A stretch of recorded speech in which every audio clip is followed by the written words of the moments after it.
Sound गया क्या करेंगे फिर? मेरा लगा है। ये लेना भाई केबल दे ना ये ले डाल दो ये ले दा जल्दी ला रुक जा आज या क्या ऑडियो का विराट अशा माणुसकीचं दर्शन घडवणाऱ्या मोर्चाच्या मध्ये उपस्थित असलेल्या महाराष्ट्राच्या मातीवर आणि माणुसकीवर प्रेम करणाऱ्या सर्व माझ्या बंधू भगिनींना माझा मानाचा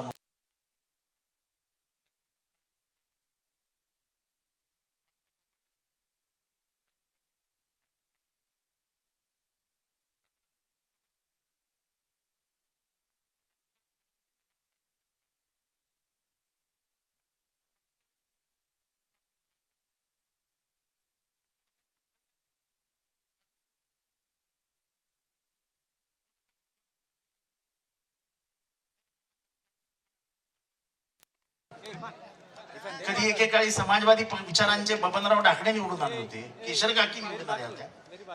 अशा वेगवेगळ्या विचारांच्या वेगवेगळ्या जातीच्या लोकांनी बीडचं प्रतिनिधित्व केलं, पण त्याला जातीचा कधी स्पर्शच होऊ दिला नाही. माझ्यासारख्या गेले 35-40 वर्ष राजकारण जवळ न बघितलेल्या एका कार्यकर्त्याला हे पाहून दुःख होतं की महाराष्ट्रात जाती पाती कुठपर्यंत पोहोचले. वाल्मिक, त्याला तुम्ही वाल्मिक कशाला म्हणता? अरे तो वाल्या आहे.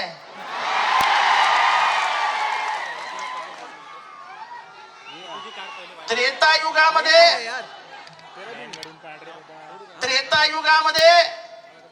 वाल्मिकी आले, म्हणजे वाल्याचा वाल्मिकी झाला, आणि कलियुगामध्ये वाल्मिकीचा वाल्या झाला.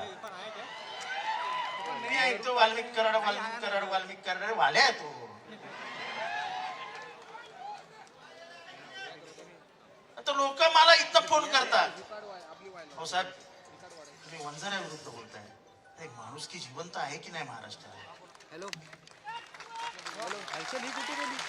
मी एका माणसासाठी लढतोय, जो माणूस बीडचा खरा चेहरा दिसतोय त्याच्यात. तो स्वतःच्या जातीसाठी गेला नव्हता. त्या गेट वरती एका दलित वॉचमनला मारहाण झाली आणि त्या दलिताने हाक कोणाला दिली? संतोषला, आणि म्हणून संतोष तिथे गेला. हा बीडचा चेहरा आहे. तुम्हाला बघायचं आहे ना जातीचं? तू कुठे गेला संतोष? इथे हा संतोष बांगर. बीड मधले किती जण याला ओळखतात? शिवराज बांगर किती जण ओळखतात? ह्याच्यावर किती केसेस टाकल्या वाल्मिकीने, वाल्याने? ह्याच्या खानदानाला हायकोर्टाशिवाय घरच नाही दुसरं. हा बीड मध्ये कमी असतो आणि हायकोर्टात जास्त असतो. वंजारी नाही. आता धस साहेबांनी जी नावं घेतली ते मर्डर झालेले, काय नाव होती सगळ्यांची? आंधळे, राख, फड, कोण आहेत ते? सगळे वंजारी आहेत ना. मारणारे पण वंजारी आणि मेलेले पण वंजारी. बापू आंधळेच्या मर्डर केस मध्ये बबन गीतेचा काय संबंध होता? असं आहे की या बीड जिल्ह्याचा सत्यानाश कोणी केला असेल तर इथल्या पोलीस प्रशासनाने आणि इथल्या पालकमंत्र्यांनी.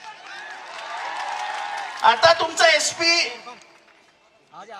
त्या बांगरला बोलवतो आणि सांगतो तुम्ही एक काम करो, जरा हमारे पास एक तक्रार.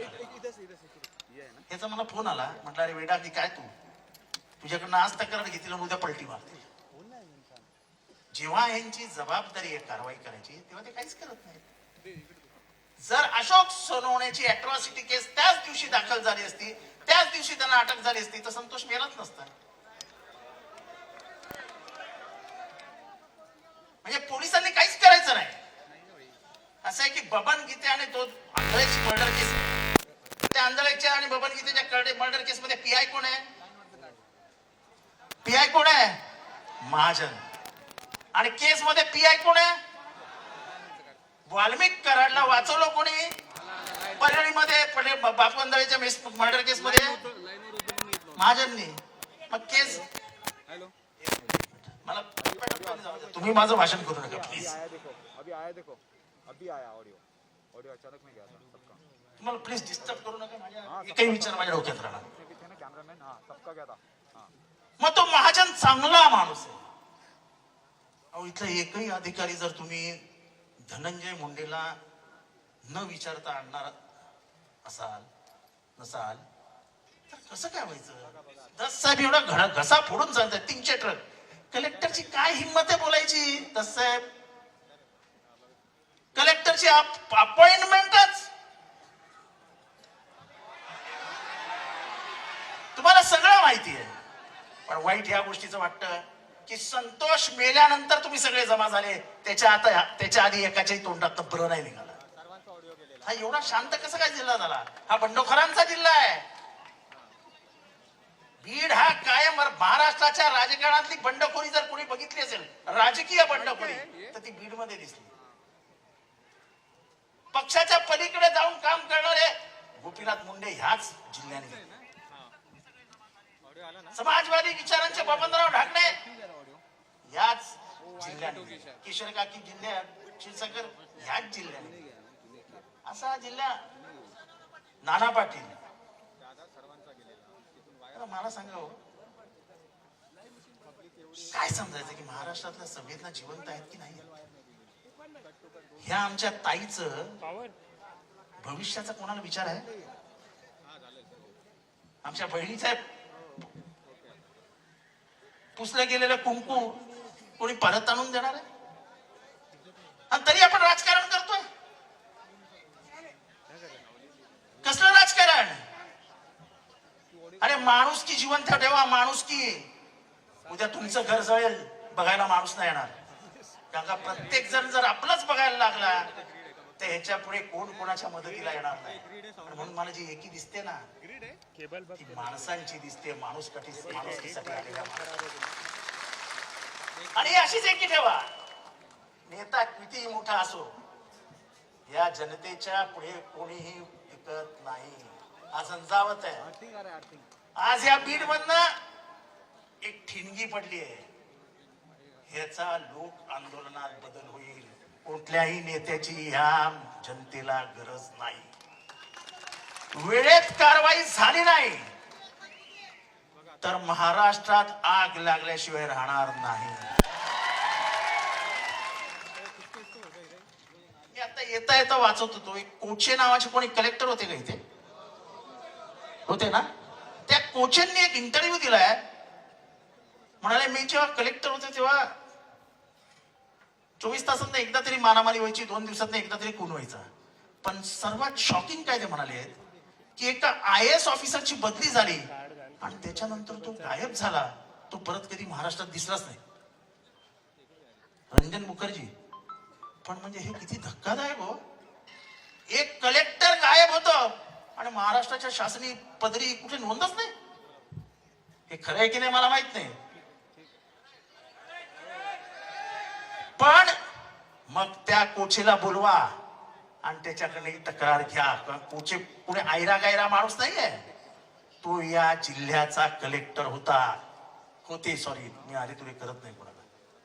तर ते कलेक्टर होते, त्यांना बोलून घ्या. आणि माझी आज प्रमुख मागणी आहे, या सगळ्या जेवढ्या अटक आरोपी आहेत ना, सगळ्यांची नाव टेस्ट घ्या आणि होऊ द्या दूध का दूध, पाणी का पाणी. काढा त्यांच्या तोंडातलं सत्य. हे असं निघणार नाही. कोणाची हिंमत नाही की यांना फटकावून यांच्याकडनं काय काढून घ्यायची, वधवून घ्यायची. कोणाची हिंमत नाही. हा इस्पे काय करेल हो? उद्या मुंबईत बसून धनुभावने एक फोन केला, जाणार नाही, जाणार की नाही, हात उचलून दाखवा सांगा बरं. मग काय कामाचं? म्हणजे मंत्रिमंडळात राहून हा डोळे दाखवणार. फक्त डोळ्याने इशारा केला ते संपली चौकशी. त्याच्यापेक्षा संतोषची चौकशी करू नका. उगाच ह्या पोरीला आणि त्याच्या आईला आशा लावू नका की न्याय मिळेल. न्याय मिळणारच नसेल तर उघडपणाने सांगा न्याय नाही मिळू शकत. पण केल्यासारखं दाखवायचं आणि करायचंच नाही. अपेक्षा भंगासारखं दुःख दुसरं कुठलंही नाही. अपेक्षा भंग करू नका महाराष्ट्राचा. काय बोलतात ते, काय ते गोपीनाथ गडावरती महाराष्ट्रात म्हणाले कुठं असं होत नाही, फक्त काय बीड मध्ये होतं. अरे नाही झालं आमच्या ठाण्यामध्ये असा कधी इतका वाईट मर्डर, ज्या पद्धतीने मारलं, समोरचा माणूस व्हिडिओवरती बघतोय मर्डर कसा होतोय. अरे हा क्रूर कर्म आहे, क्रूर कर्म. रामन राघव आहे, रक्त पिपासू नरभक्षक आहे.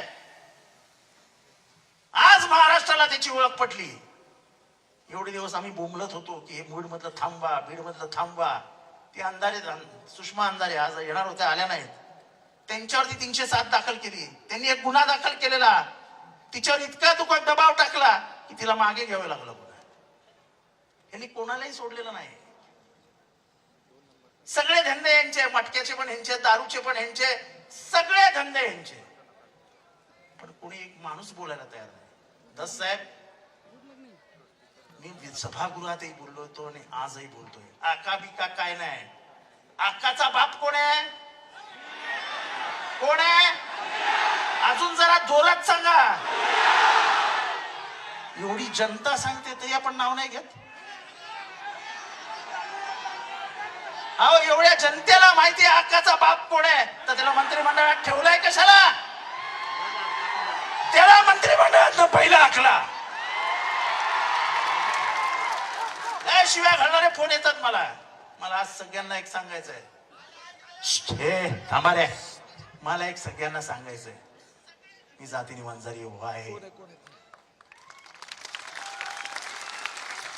पण माझ्या बहिणीचं कुंकू पुसलं गेलंय आणि जर मी शांत बसणार असेल तर मी वंजारी नाही. अन्याय सहन करणारा हा कष्टकरी वंजारी समाज नाही. माझा बाप 22 वर्ष रेल्वे स्टेशनवर झोपलाय, त्यामुळे गरिबी, ऊसतोड वगैरे आम्हाला समजायला जाऊ नका. माझा बाप 22 वर्ष रेल्वे स्टेशनवर झोपलाय. मी एका हमालाचा नातू आहे. 18-20 दारिद्र्य होतं आमच्या घरात, पण लढण्याची तिथनच हिंमत आली आणि म्हणून आज लढायला उभा राहिलो. हे जातपीत काही मध्ये येत नाही हो. कसली जात? आणि लढताना जातीचा विचारच करायचा नसतो. या भुसावळमध्ये मुसलमानावर हल्ला झाला तेव्हा जितेंद्रने जातपातीचा नाही विचार केला. तो जाऊन त्या मुसलमानाच्या बाजूला उभा राहिला की तुम्ही तुमच्या बापाला हात उचलून असा मारू शकत नाही. लोकांनी मला तेव्हाही खूप शिव्या घातल्या. अरे काय हा, कारण का त्याच्या एक आवाड नावाचा पोरगा होता, त्याच्यात हात घातला मी. आणि तुम्ही तुमच्या बापाला ट्रेन मध्ये मारू कशी शकता रे? आपण काहीच विचार करत नाही की आपण आंधळे झालो जाती धर्माच्या लफड्यामध्ये, की 70 वर्षाच्या म्हाताऱ्याला मारला, त्याची डोळे जायची वेळ आली तरी आपण तेच.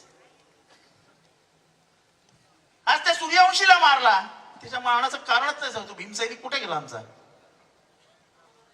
कुठे गेला? सूर्यवंशीला कसा मारला कोणाला माहितीये का? कोणाला माहितीये कसा मारला? शासनाने नाही सांगितलं, पोलिसांनी नाही सांगितलं, तो मेला. अरे पण मेला कसा? अरे कोणीतरी असेल ना. आणि दस साहेब, सर्वात जे लपवलं गेलं आणि जे कधी चर्चेतच आलं नाही ते म्हणजे तो मेलाय पोलीस कस्टडीत नाही, तो मेलाय ज्युडिशियल कस्टडीत.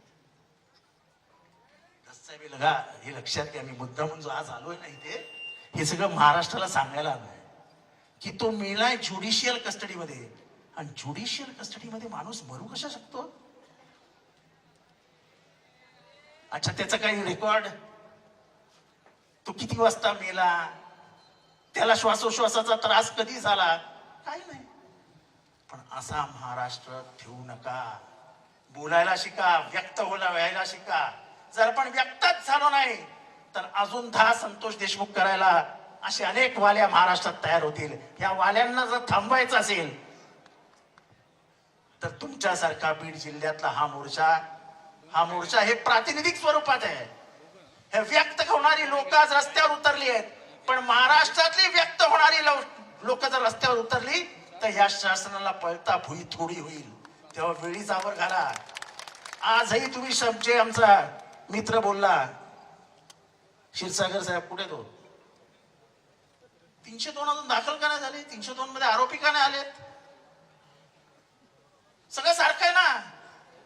ही जी खंडणी मागितली गेली ती त्याच दिवशी मागितली का? ही खंडणी 2 महिने अगोदर मागितली होती. खंडणी सत्यनारायणाच्या पूजेसाठी मागितली नव्हती. ती खंडणी इलेक्शन फंड साठी मागितली गेली होती. का सत्य बोलायचं नाही? 2 महिने अगोदर काय होता? मग कशाला पैसे मागायला गेले होते? इलेक्शन फंड होता, दिला नाही. मग ढगात पाठवतो सांगितलं, त्या अधिकाऱ्याला बोलून दमदाटी केली, तर हे कारवाई नाही. ज्या पद्धतीने इथलं पोलीस प्रशासन वागले, जसं दस साहेबांनी सांगितलं, आयले इतके 12, 14, 15, 16 वर्षाची पोरं रिव्हॉल्वर लटकूनच फिरतायत.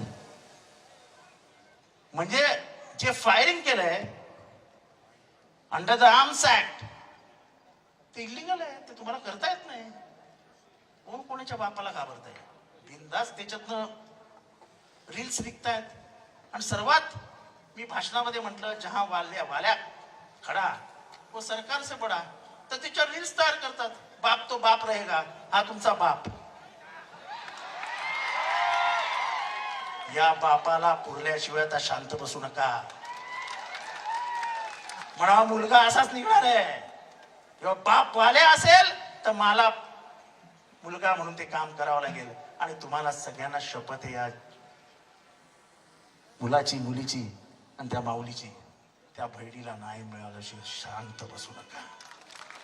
जर तुम्हाला संतोषला न्याय द्यायचा असेल, जर गेल्या 10 वर्षात ज्यांचे खून पडले पण ज्यांचे आई वडील बोलूच शकले नाही, भाऊ बोलूच शकले नाहीत, अशा सगळ्यांना न्याय द्यायचा असेल तर ह्या बहिणीला डोळ्यासमोर ठेवा, न्यायाच्या बाजूने लढा.